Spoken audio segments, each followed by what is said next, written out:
Olá, sétimo ano! Quanto tempo, hein? Então, preparados para a nossa aula de ciências de hoje? É. Então, nós vamos pegar o nosso livro e dar continuidade na nossa matéria, tá? Eu vou encerrar esse capítulo sobre calor, sobre temperatura. Nós já vimos essas matérias em sala, sobre as transferências de calor, propagação, enfim. E agora falta apenas uma matériazinha pra gente finalizar esse capítulo. Eu vou explicar ela pra vocês, nós vamos fazer as atividades e na nossa próxima videoaula eu já vou dar prosseguimento ao próximo capítulo. Então, quem ainda não pegou o seu livro, corre lá, pega o livro.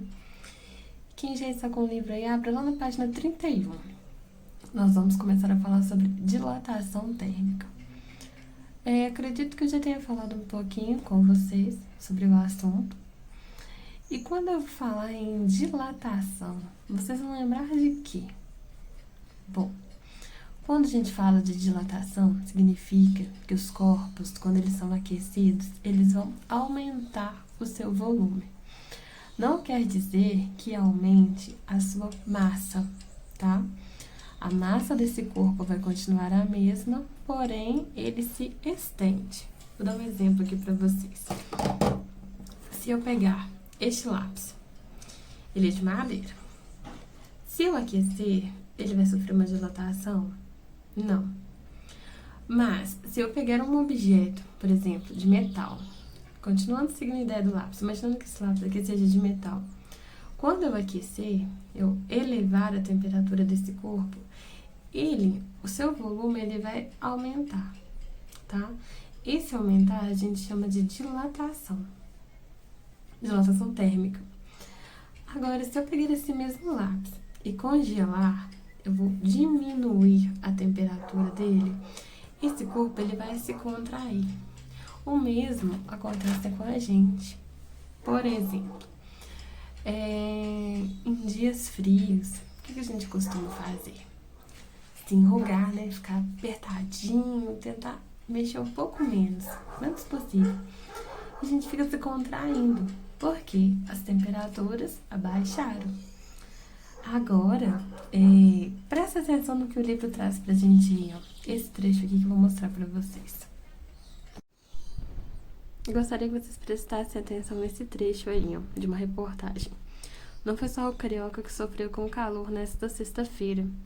A alta temperatura também causou uma dilatação dos trilhos da linha férrea próxima à estação Cosmos, no ramal Santa Cruz, na zona oeste do Rio. Trens circularam parcialmente no trecho entre as estações Benjamin do Monte e Cosmos.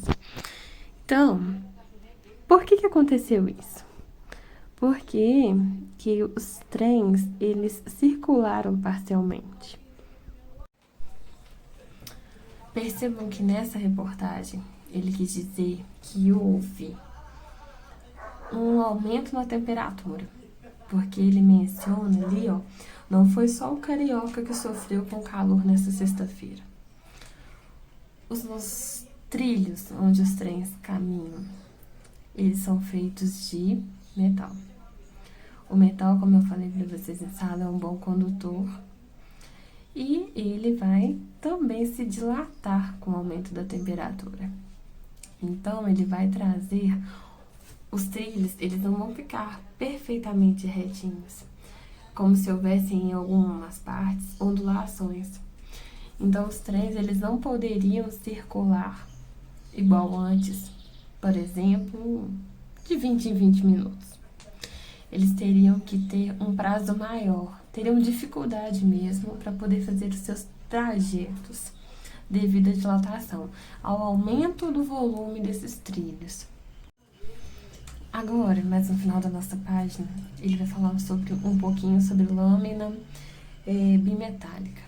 As lâminas bimetálicas, eu vou dar um exemplo novamente com canetinhas. Elas são formadas de duas tiras, tá? De materiais diferentes. Uma tira, a outra tira.